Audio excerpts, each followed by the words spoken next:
Good day. Today we'll be discussing about temperature conversion, how to convert from units such as Fahrenheit to Celsius to Kelvin.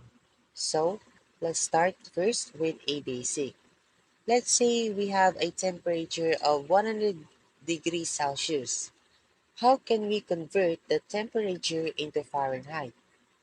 If you want to convert Celsius Fahrenheit, here's the formula that we will going to use. The Fahrenheit temperature is 1.8 times the Celsius temperature plus 32. So all you need to do is plug all the Celsius temperature into the equation and you'll get the answer. So it's going to be 1.8 times 100 plus 32. 1.8 times 100 is 180. And 180 plus 32 is 212. So 100 degrees Celsius is equal to temperature of 212 degree in a Fahrenheit scales. This is the boiling point of water. The water boils at 100 degrees Celsius, but in Fahrenheit it's 212. So let's try another example of converting a temperature in a Celsius to Fahrenheit. So let's say we want to convert 40 degrees Celsius to Fahrenheit. So we're going to use the same formula. So F is equal to 1.8 plus 3.2. So we're going to replace C with 40. So 1.8 times 40, so that's going to be 72. For some reason, I put 3.2 instead of 32. So let's make that correction. 72 plus 82 is equals to 104 degree Fahrenheit. So a temperature of 104 degree Fahrenheit is equal to a Celsius temperature of 40. So let's say we have a temperature of 98 degree Fahrenheit. How can we convert that into a Celsius temperature? So the formula that we're going to use is going to be as follows. The Celsius temperature is equal to the Fahrenheit temperature minus 32 divided by 1.8. So in this case, it's gonna be 98 minus 32 divided by 1.8. 98 minus 32. We are going to subtract first, that is equal to 66. Next, we are going to divide 66 by 1.8. And that will give us a temperature of 36.6 repeating, which you can round that to 36.7. So the Celsius temperature is 36.7 degree. Here is another example. Let's say we have a temperature of 130 degree Fahrenheit. So that is the temperature in desert on a hot day. What is that in Celsius? Feel free to take a minute and try that example. So using the same formula, it's the Fahrenheit temperature minus 32 divided by 1.8. So let's replace F with 130. Next, let's subtract 130 by 32. So that will give us 98. And then let's divide 98 by 1.8. So the Celsius temperature is 54.4, repeating. So 130 degree Fahrenheit is equal to 54.4 on a Celsius scale. Now let's talk about another unit of temperature. That is the Kelvin unit. If you're taking chemistry or physics, typically you will be seeing this unit. Let's say we want to convert 25 degrees Celsius into Kelvin. This is a common temperature conversion. The Kelvin temperature is equal to the Celsius temperature plus 273.15. Typically, we tend to ignore the 0.15, so we're going to use 273. So all we need to do is replace C with 25. So it's 25 plus 273. So it's 298 Kelvin. That is 25 degree on a Celsius scale in equal to 298 on a Kelvin scale. So that's how you can convert from Celsius to Kelvin. All you need to do is just add 273 to the Celsius temperature. Now let's say we have a temperature of 500 Kelvin and we wish to convert that to the temperature in Celsius. What do you need to do? Well, since the Kelvin temperature is equal to the Celsius plus 273, the Celsius temperature is the Kelvin temperature minus 273.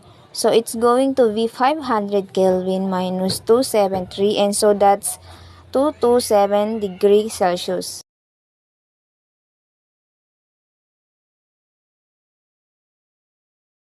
So that's how you can convert Kelvin into Celsius. Simply subtract the Kelvin temperature by 273 to get the Celsius temperature.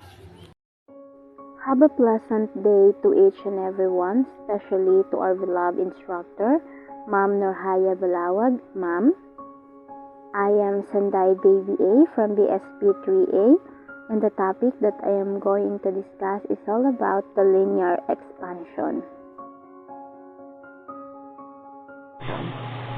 The linear expansion is a change in length along with one dimension or length over the volume. Typically, linear expansion is referred to change in length of a material along one dimension, denoted as a length. When substance is subjected to a temperature change, its molecule gain or lose thermal energy, causing them to either contract or expand.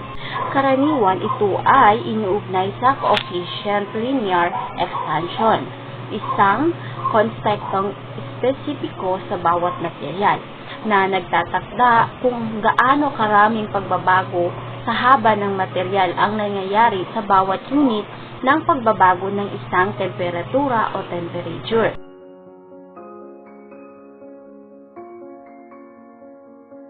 Now, pag-uusapan naman natin kung ano ang expansion. Expansion means to change or change in length. Expansion sometimes refers to a process of changing or increasing in length. It also occurs in materials, gases, or even concepts. When discussing length, it typically involves an increase in the physical size or dimension of an object. This change may be influenced by factors such as temperature, pressure, growth, depending on the specific system or materials involved. The concept of expansion is essential in understanding how various substances or systems respond to external influences, leading to alternation in their length or size.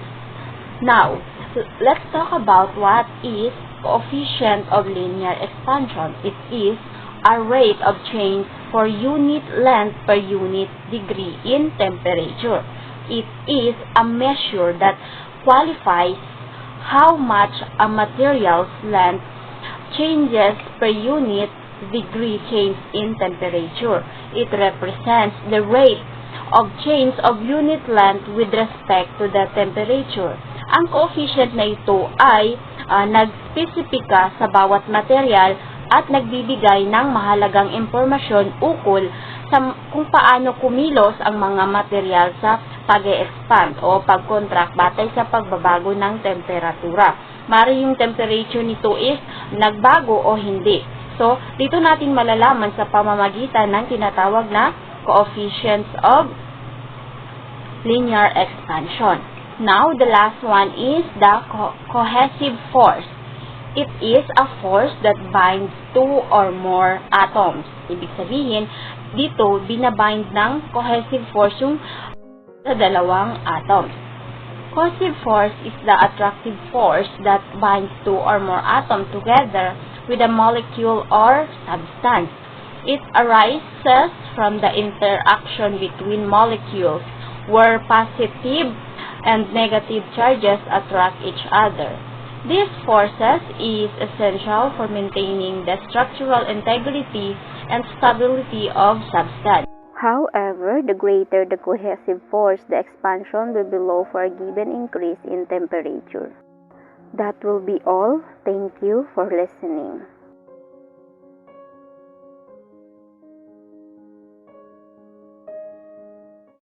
A pleasant day everyone! In this video presentation, we're going to have a problem solving about the linear expansion. But before that, I am Mia Gintabilid and I am the reporter for this topic. So we have here a sample problem for linear expansion. So the aluminum flagpole in front of the school is 20.0 meter tall at 27 degrees Celsius. So how high will the flagpole to be on a hot summer when the temperature rises to 35 degrees Celsius? So we have here aluminum is equal to 24 times 10 raised to the power of -6 divided by into degrees Celsius. So, meron tayong formula for that sample problem or for the linear expansion. So, we have here L is equal to LO times 1 plus A times delta T. But before natin isusolve itong problem, iisa-isahin muna natin itong mga formula. So, L stands for length, LO stands for original length, and itong parang small letter A, it stands for thermal expansion of linear expansion, and the delta T stands for change in temperature. So, balik tayo sa sample problem. So, we have here for the solution of linear expansion. So, L is equal to original length times 1 plus yung A sign times delta T. So, yung 1, given na yan siya. So, andyan na yung 1. So, L is equal to 20. 20 kasi yan yung original length natin. Times 1 plus yung aluminum natin, which is yung 24 times 10 raised to the power of -6 divided into degrees Celsius times the change in temperature, ang delta T. So, dito sa delta T or ang change in temperature, ima-minus lang natin dito yung temperature. So, we have here the 35 degrees Celsius minus 27 degree Celsius. So, L is equal to 20 times 1 is equal to 20 plus 24 times 10 raised to the power of 6 is equal to 0.00001. So, dito ika-cancel na yung mga degree Celsius. So, 35 minus 27 is equals to 8. So, L is equal to 20 plus 0.0001 times 8 is equal to 0.00. So, ang length natin, meron tayong 20 plus 0.00 is equal to 20.00 meter. So, yun yung length natin for this sample problem. So, that's all for my part, and thank you so much for watching and listening for this video presentation. I hope you learn from this topic or from this report. A blessed day. I am Heini Jane Tibaya, one of the reporter of the heat transfer. So what is heat transfer? According to thermodynamic systems, heat transfer is defined as the movement of heat across the border of the system due to a difference in temperature between the system and its surroundings. How is heat transferred? Heat can travel from one place to another in several ways. The different modes of heat transfer includes conduction, convection, and radiation. So as you can see in this image, there is the conduction, convection, and radiation. Conduction requires contact from the heat. So makikita nyo yung heat or yung fire. When it touches the kettle, it transfers the heat into the kettle or the surroundings of it, the metal itself. So sa convection naman, it needs fluid in order to transfer the heat. So makikita nyo dyan yung mainit, yung tubig na pinainit, no? From cold becoming hot. While radiation, it is even without medium or walang source, as long as there's fire or there's heat coming from an stove or oven, no, it radiates. You can feel it even you don't touch it. What is conduction? The process of transmission of energy from particle of the medium to another with the particles being in direct contact with each other. So, yung kanina na example natin, no? The fire and the kettle. When we put them together, when there's a contact with the heat, that's conduction. And these are the following examples of conduction. Ironing of clothes. Of course, there's a contact from iron into clothes. Also, heat is also transferred from hand to ice cube, no? Resulting the melting of an ice cube when held in hand. And our last example is the sand at the beaches. Like for example, when the heat of the sun directed to the sand at the beaches, it will send heat or conduction, no? So, sand is a good conductor of heat. And that's all for my report. Thank you for listening. Good day everyone. In this video presentation, we were going to discuss what is convection. But before that, I am Shana Tan, one of the reporter of Group 6. Convection. So we've looked at convection and we've found that both liquid and gases are rubbish. But heat can transfer through them fairly easily, and the way it does this is by convection. Convection occurs only in fluids. Now, by fluid, we just mean a liquid or a gas, something that can flow, and the way it happens is always the same. So, let's look at the gas particles in this room. They all have roughly the same energy, which can see because they are all moving about the same speed. So, let's put fire in the room. Okay, now the particles by the fire start to gain energy from it. And they start to move faster, and because they're moving faster, they spread out. So, that bit of fluid becomes less dense, and because it's less dense, it rises. Now, when those particles rise, they can't leave nothing behind. So, the cooler air or fluid moves in to replace. But now, this cooler fluid is by the fire. So, these particles start to gain energy, and this bit of fluid then becomes less dense than the fluid above it, and it rises, pushing the other particles background. These are now back by the fire. So guess what? They're going to gain energy. They're going to get even hotter. They're going to become even less dense. They're going to rise. This is going to happen over and over again, forming a convection current, and that is how heat transfers through fluids and gases. So what are the key points here? Well, the key points are that in convection is the fluid near the heat source gains energy, becomes less dense and rises, forming a convection current, heats the fluid completely. Isa pang halimbawa nito ay ang hot air balloon. Ang init mula sa binubugang apoy ay dumadaloy sa hangin na nasa loob ng hot air balloon. Kapag ang bahagi ng hangin na malapit sa apoy ay mainit na, ito ay gagalaw pataas at ang malamig na bahagi ng hangin ay gagalaw pa ibaba.